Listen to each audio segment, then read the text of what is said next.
Hey everyone, welcome back to my channel. In this video, I'll show you how to fix the orange light issue running in your ThinkPad docking station in a few simple steps. Let's get started. When your ThinkPad docking station shows an orange light, it usually means there's a power or connection issue.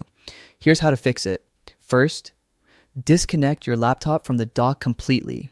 Then, unplug the docking station from the power outlet and your computer. Wait for about 30 seconds to reset the connection. Next, plug the power cable back into the dock and reconnect it to your laptop.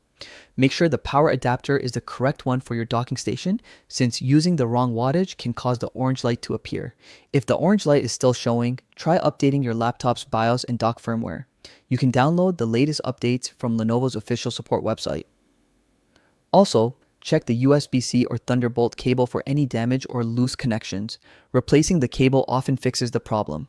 Finally, restart your laptop while it's connected to the dock. If everything is connected properly, the orange light should turn off and your devices will start working normally again.